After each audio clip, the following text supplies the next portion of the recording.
चलिए बच्चों, देखो आज एक नया चैप्टर, नया टॉपिक आपके सामने लिखा हूँ। ए क्लास 12th फिजिक्स में चैप्टर नंबर 11। चैप्टर नंबर 11 है, ध्यान से देखो, लिखा है प्रत्यावर्ती धारा। वेरी वेरी इंपॉर्टेंट चैप्टर है, क्लास 12th फिजिक्स के लिए बनाया गया है। फर्स्ट पेपर में आपके टॉपिक है। इसमें 2-3 डेरिवेशन बहुत इंपॉर्टेंट हैं जो मैं आपको आगे सॉल्व कर रहा हूँ। सबसे पहले नंबर मैंने लिखा प्रत्यावर्ती धारा का माध्य मान। इसको दूसरा मान कहा जाता है औसत मान, ठीक है। ए माध्य मान इंग्लिश में क्या लिखा है, मीन या एवरेज वैल्यू अल्टरनेटिंग करंट। इस पर 2 डेरिवेशन इंपॉर्टेंट है बच्चों। मैंने लिखा है एक पूर्ण चक्र के लिए, दूसरा लिखा है अर्ध चक्र के लिए। एग्ज़ाम में आ चुके हैं, वेरी वेरी इम्पॉर्टेंट हैं भाई, ये आपके बहुत अच्छा डेरिवेशन है। मतलब एक मैंने लिखा फॉर 1 कंप्लीट साइकिल, दूसरा मैंने लिखा फॉर हाफ साइकिल।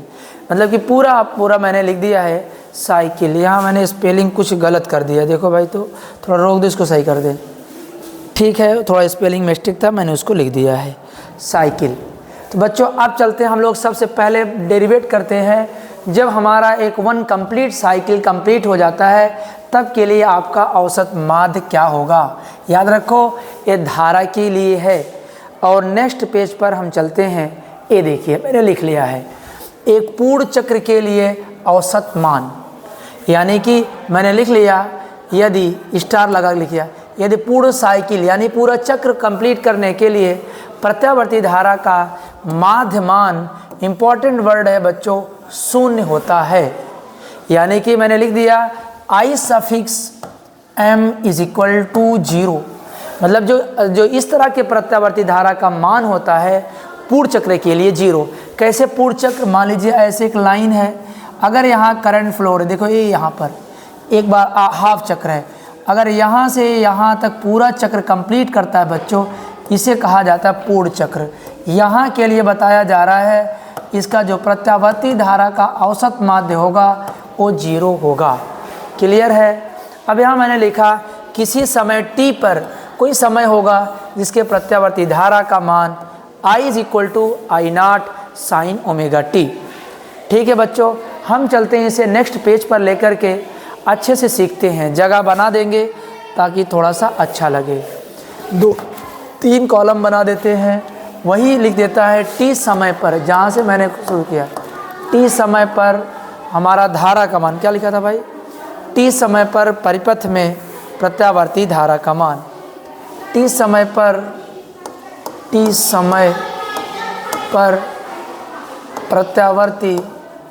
प्रत्यावर्ती धारा क्या होगी। मैंने लिख लिया I is equal to I0 sine omega t। ठीक है, ए ओमेगा है, मैं लिख दे रहा हूँ ए ओमेगा है, वरना तुम लोग ओमेगा लिखा है, ओमेगा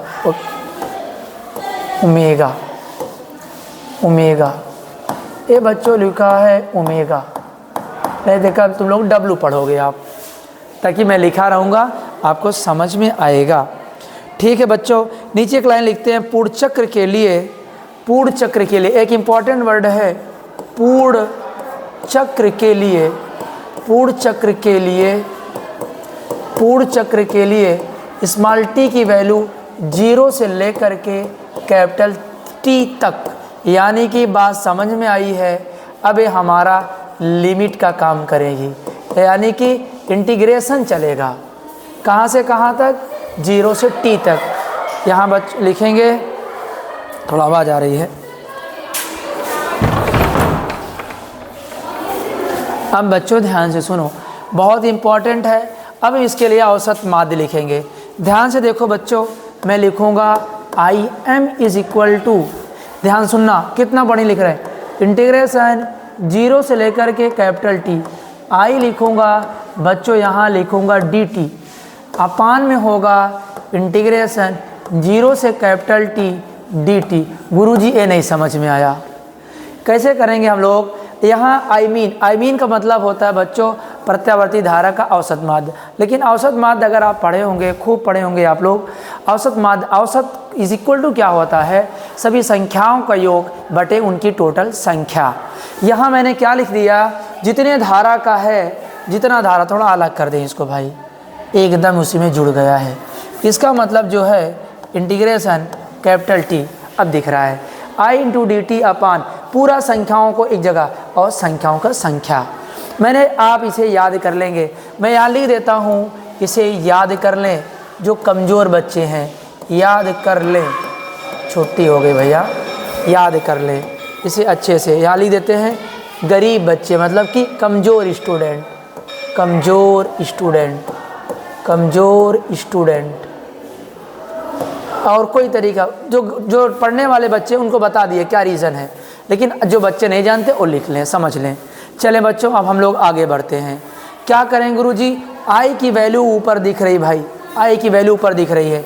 नेक्स्ट लाइन मैं लिखूँगा इंटीग्रेशन 0 से t लिखूँगा और यहाँ आई की वैल्यू लिख दूँगा आई नॉट साइन ओमेगा टी, और इनटू क्या होगा बच्चों डी टी अपान में। देखो दिख रहा है कि नहीं, थोड़ा मैं जाके वीडियो चेक करूँगा क्या ये नीचे वाला दिख रहा है कि नहीं। क्लियर है? हाँ यार, एक नंबर दिख रहा है और जो लाल कलर में लिखा है वो साफ नहीं दिख रहा है। ठीक है, कोई बात नहीं, जो ज़रूरी हो तो दिख रहा है। इसको अब हम मिटा देते हैं, ये अब इनकी आवश्यकता हमारे यहाँ नहीं है। क्लियर है?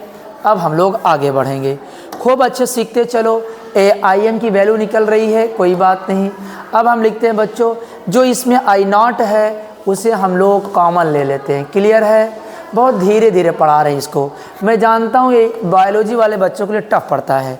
यहाँ लिखा है साइन ओमेगा टी, मैं बता रहा हूँ, मैं गारंटी ले रहा हूँ, आप इसे 2 बार देख लेंगे, आपको बायोलॉजी कभी भी ना पढ़े होंगे मैथ, तब पर भी समझ में आ जाएगा, क्योंकि मैं कोई स्टेप नहीं छोड़ता।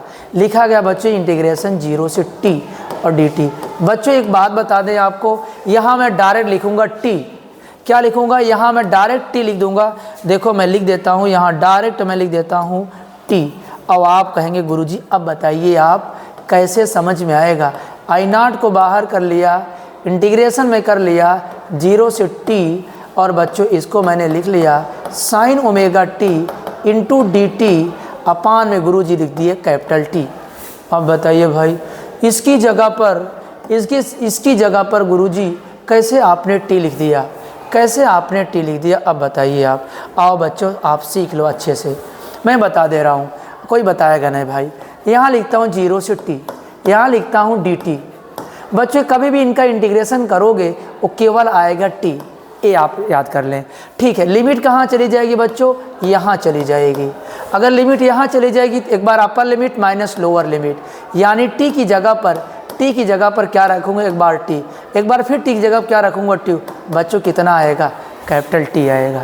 क्लियर है? समझ में आया कि नहीं आया? ठीक है, अब मैं t लिख दिया।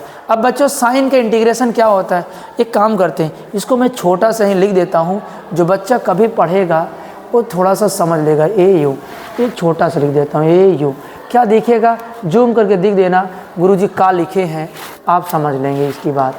ठीक है, इसकी बात आप समझ लेंगे भाई। कहाँ गया यार ए वाला, इसकी बात आप समझ लेंगे थोड़ा सा, कि मिटा दें इसको यार, इसको मिटा देते हैं, जो जरूरी उसको लिख देते हैं। हाँ, आप तो समझ तो गए हैं ना, कोई बात नहीं गुरुजी इसको मिटा दो।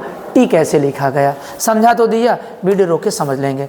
लेकिन एक चीज़ ज़रूरी है एग्जामिनर को दिखाना, साइन के इंटीग्रेशन क्या होता है भाई, इसको चूँकि लिख लेंगे हम लोग। चले, क्या होता है भाई, साइन का होता है बच्चों कॉस, यहाँ लिख देता हूँ साइन थीटा का जो होता है इंटीग्रेशन बच्चों कितना होता है, साइन का होता है कॉस थीटा। ठीक है, इसको हम लोग यहीं लिख लेते हैं। क्लियर है? अच्छे से इसको हम लोग देख लेते हैं। कहाँ गया यार, यहाँ नहीं है। ठीक है, माइनस होती है। हाँ भैया, काल है। हाँ पढ़ा तो रहे हैं, जैसे कहिए आप पढ़ाएंगे। ठीक, 5 मिनट बाद टाइम देंगे, 5 मिनट बस। हाँ हाँ 5 मिनट आप इसको बंद करें।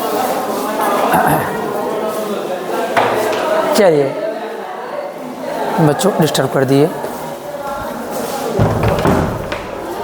चलिए अब हम लोग बात कर रहे हैं, हाँ यहाँ गलती हो, यहाँ माइनस कॉस ठीक हो। चले अब हम लोग बात कर लेते हैं बच्चों, यहाँ जो लिखा है आई नॉट को बाहर कर लिया, इसका इंटीग्रेशन करेंगे क्या लिखा जाएगा, सॉरी यार, इसका इंटीग्रेशन करेंगे क्या हो जाएगा भाई, साइन में क्या हो जाएगा बच्चों, माइनस, माइनस क्या हो जाएगा कॉस, लेकिन थीटा की जगह पर कौन है, ओमेगा टी है, मैं लिख लूँगा ओमेगा टी बच्चों, लेकिन लिमिट कहाँ चली जाएगी, बगल में चला जाएगा, क्लियर है। लेकिन टी का जो कोफिशिएंट ओमेगा होता है बच्चों, याद रखो नीचे चला आता है, और नीचे अपान में क्या बचा है, कैपिटल टी।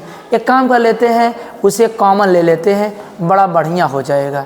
देखो अच्छे से लिख लेंगे इसे बगल में, थोड़ा सा इसे सिस्टमेटिक अच्छे से कर देते हैं काम, तो बड़ा अच्छा लगेगा।